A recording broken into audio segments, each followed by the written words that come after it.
سورة الجمعہ۔ شروع اللہ کا نام لے کر جو بڑا مہربان نہایت رحم والا ہے۔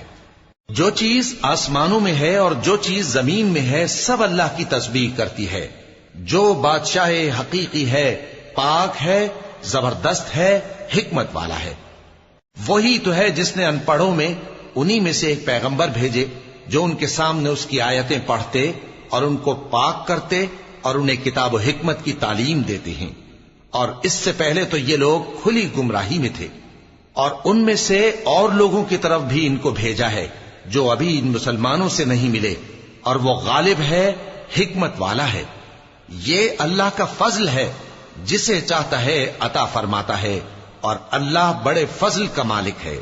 جن لوگوں کو تورات کا حامل بنایا گیا پھر انہوں نے اس کے حامل ہونے کا حق ادا نہ کیا، ان کی مثال گدھے کی سی ہے جس پر بڑی بڑی کتابیں لدی ہوں۔ جو لوگ اللہ کی آیتوں کی تکذیب کرتے ہیں ان کی مثال بری ہے، اور اللہ ظالم لوگوں کو ہدایت نہیں دیتا۔ کہہ دو کہ اے یہود، اگر تم کو یہ دعویٰ ہو کہ تم ہی اللہ کے دوست ہو اور دوسرے لوگ نہیں، تو اگر تم سچے ہو تو ذرا موت کی آرزو تو کرو۔ اور یہ لوگ ان اعمال کے سبب جو یہ کر چکے ہیں ہرگز اس کی آرزو نہیں کریں گے، اور اللہ ظالموں سے خوب واقف ہے۔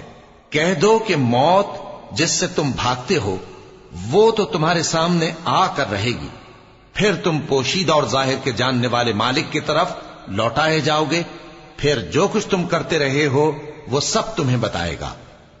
مومنو، جب جمعے کے دن نماز کے لیے اذان دی جائے تو اللہ کے ذکر کی طرف لپکو اور خرید و فروخت ترک کر دو، اگر سمجھو تو یہ تمہارے حق میں بہتر ہے۔ پھر جب نماز ہو چکے تو زمین میں پھیل جاؤ اور اللہ کا فضل تلاش کرو، اور اللہ کو بہت بہت یاد کرتے رہو تاکہ کامیاب ہو جاؤ۔ اور جب ان لوگوں نے سودا بکتا یا تماشا ہوتا دیکھا تو ادھر بھاگ لیے، اور اے نبی صلی اللہ علیہ وآلہ وسلم تمہیں خطبے میں کھڑا چھوڑ گئے۔ کہہ دو کہ جو چیز اللہ کے ہاں ہے وہ تماشے اور سودے سے کہیں بہتر ہے، اور اللہ سب سے بہتر رزق دینے والا ہے۔